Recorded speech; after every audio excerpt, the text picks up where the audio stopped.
Hello and welcome to the weekly market session. हम analysis करने वाले हैं निफ्टी का, बैंक निफ्टी का इस वीडियो में, और मिड कैप निफ्टी का, और जो आने वाला जो एक रिजल्ट सीजन है वो किस तरीके से ओवरऑल बैंक निफ्टी को, स्पेशली मिड कैप और स्मॉल कैप स्टॉक्स में किस तरीके से पेन आ सकता है, उसके हम लोग यहाँ पे बात करेंगे। निफ्टी के बारे में अगर हम लोग देखें तो निफ्टी का आप वीकली चार्ट देख रहे हो। पिछले हफ्ते मतलब ये शायद बहुत ही रेयरली ऐसा होता है जहाँ पे पूरे वीक, मतलब अभी ये लास्ट वीक होने वाला है जुलाई मंथ का। तो अब देखो, ये फर्स्ट वीक था, सेकंड, राइट, थर्ड और ये फोर्थ। ठीक है, फोर्थ मतलब अभी आया नहीं है, बट फोर्थ वीक अगर ये नेगेटिव होगा तो ये कंटिन्यूसली 5 महीने मतलब नेगेटिव टेरिटरी में निफ्टी यहाँ पे ट्रेड करेगा, जो कि बहुत ही रेयरली होता है। ठीक है, एक बार यहाँ से हुआ था, बट ये ऑल टाइम हाई पे था आपने, और वहाँ से ये इतना ज़्यादा इसमें फॉल हुआ था। अभी अगर हम लोग देखें तो जब मार्केट यहाँ से गिरना शुरू हुआ उसके पहले ये सिर्फ करीब 2 या 3% ही बाकी था। ठीक है, 2-2.5% के आसपास अपने ऑल टाइम हाई से, बट वहीं से हम लोग यहाँ पे करेक्ट करना यहाँ पे शुरू हो गए।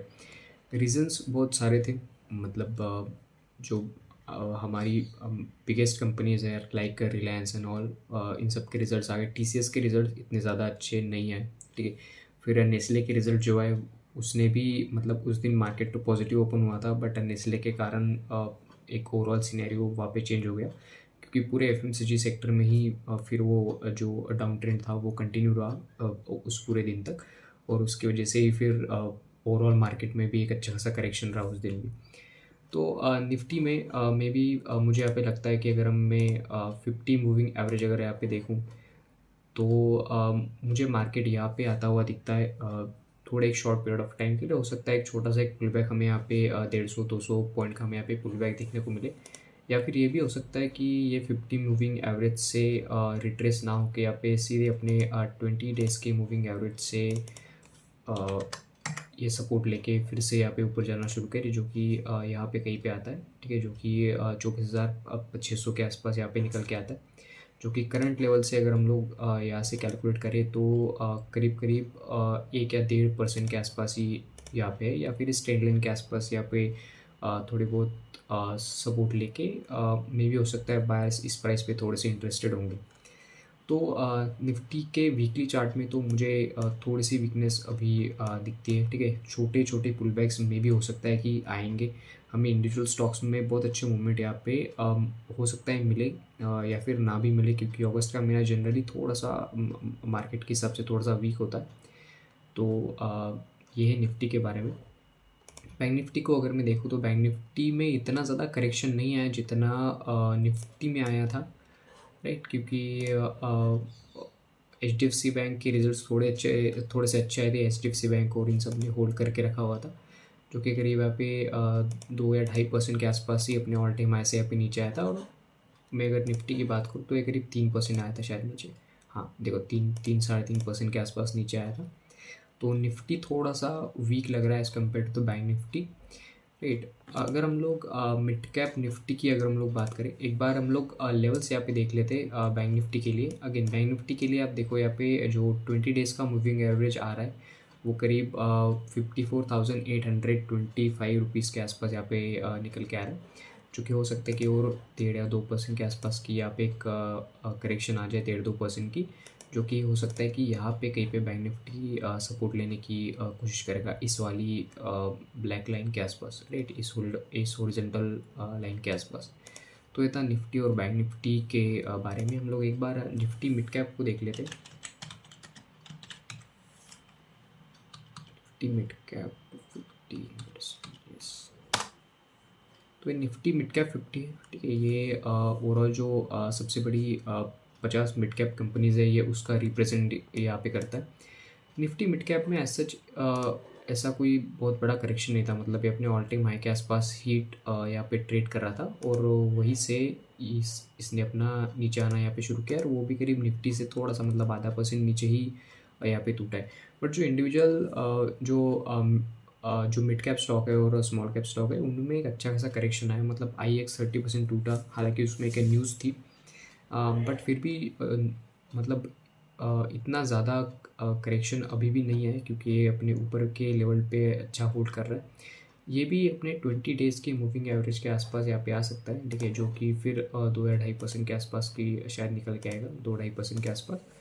तो निफ्टी मिड कैप में हो सकता है कि एक थोड़ा सा सपोर्ट लेके कंसोलिडेशन करके, अगर कुछ कंपनीज़ के रिजल्ट अगर बहुत अच्छे आते हैं, जो कि आए नहीं, ठीक है, अभी मैं रिज़ल्ट ट्रैक कर रहा था CDSL का, जो कि अ, मतलब क्वार्टर ऑन क्वार्टर बेसिस पे एक स्टेडी उसमें ग्रोथ आई है। बट जब हम ईयर ऑन ईयर कंपेयर करते हैं, मतलब जून के क्वार्टर के साथ हम लोग जब पिछले साल के जून के क्वार्टर को जब हम लोग कंपेयर करते हैं, तब वो हमें थोड़ा सा वहाँ पे डिप मतलब मिलता है रेवेन्यू में भी, और एक ओवरऑल जो उनकी ऑपरेशनल मतलब जो कैपेबिलिटीज़ के ऊपर वो काम कर रहे थे, या फिर जो उनकी सेल्स वगैरह थी, वो थोड़ी सी यहाँ पे घट के आई है CDSL के लिए।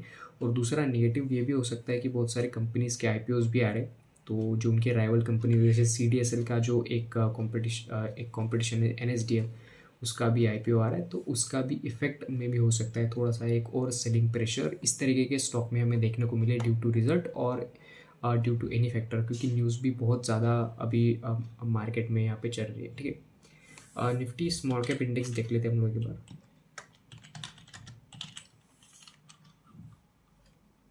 निफ्टी स्मॉल कैप, यस,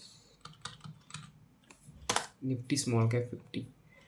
तो निफ्टी स्मॉल कैप 50 में भी वो एक बहुत अच्छी गिरावट रही थी, मतलब ये फ्राइडे के सेशन में ये करीब 2% यहाँ पे नीचे था, राइट। ये भी हो सकता है कि अपने 20 डेज़ के मूविंग एवरेज के आसपास आके कहीं पे थोड़ा सा एक छोटा सा पुल बैक दे दे। अगर आपका कोई स्विंग ट्रेड अगर मे बी अगर आपके कोई फंसे है, तो आप वहाँ पे निकलने की आप कोशिश कर सकते हो उस ट्रेड में से। मुझे इसका जो एक प्रोबेबल एक बहुत अच्छा सपोर्ट यहाँ पे मुझे दिखता है, वो मुझे दिखता है करीब आप मान लो सेकेंड, ओके, तो मुझे करीब यहाँ पे दिखता है कहीं पे यहाँ पे, ओके, मुझे ये वाला थोड़ा सा एक प्रोमिनेंट सपोर्ट यहाँ पे दिखता है निफ्टी स्मॉल कैप के लिए, और निफ्टी मिड कैप के लिए भी, क्योंकि आप देखो यहाँ पे ना किसी ने ख़रीदा है इसको अच्छा खासा, राइट। मतलब यहाँ पे जो स्टॉक्स होंगे जो निफ्टी 50 स्मॉल कैप में जो कंट्रीब्यूट कर रहे होंगे, वहाँ पे एक अच्छी खासी बाइंग हमें हो सकता है आने वाले टाइम में, जब ये लेवल यहाँ पे हिट होगा। मतलब ये करीब और 4 या 5% के आसपास अभी और एक डाउन साइड हमें यहाँ पे देखने को मिल सकती है। मैंने इसके बारे में एक डिटेल पोस्ट में यहाँ पे बताया, क्योंकि जो किस तरीके से अगर हम लोग मार्च 2020 से लेके अगर हम लोग टिल डेट की अगर हम लोग बात करेंगे, ठीक है, टिल डेट की अगर हम लोग यहाँ पे बात करेंगे, तो करीब 4.5 टाइम्स के आसपास मतलब आपको पैसा बना के दिया है स्मॉल कैप ने भी और मिड कैप ने भी। तो एक मतलब एक करेक्शन तो बनता है, ठीक है, एक कोई मतलब इतना बड़ा करेक्शन जब मार्केट ऑल टाइम हाई पे था, ठीक है, जब ये गिरना शुरू हुआ सितंबर अक्टूबर से जब गिरना शुरू हुआ पिछली बार, तब ये इतना करेक्शन आया था 28% के आसपास का। इसके बाद कोई करेक्शन आया ही नहीं, मतलब मार्केट उसके बाद से मतलब इस साल मार्च और अप्रैल से तो मतलब ये कंटिन्यूसली वन साइड इसमें रैली आई, जब वो टैरिफ वगैरह की न्यूज़ आई थी, तब लगा था कि एक अच्छा सेलिंग का यहाँ पे मतलब चांस मिलेगा या फिर जो कुछ भी है, बट ऐसा कुछ हुआ नहीं, और मार्केट वही से यहाँ पे ऊपर चला गया। तो एक कंसोलिडेशन के फेज़ में जा सकता है, जब तक अगले क्वार्टर की अर्निंग सपोर्ट नहीं करेंगी स्टॉक के प्राइजेस को, तब तक उनके वैल्यूएशन जस्टिफाइड नहीं होंगे, तब तक हमें मे भी हो सकता है कि एक अच्छी खासी रैली हमें देखने को ना मिले। Similarly goes with Nifty 50 stocks as well. मतलब रिलायंस के रिजल्ट इतने अच्छे खास नहीं है, ठीक है, TCS के रिजल्ट्स इतने खास नहीं है, SCL टेक के भी रिजल्ट्स आए, वो भी इतने कुछ खास नहीं है, राइट। और जो ओवरऑल मतलब जो एक सिनेरियो बन रहा है, वो थोड़ा सा नेगेटिव साइड बन रहा है आने वाले मे बी कुछ दिनों के लिए।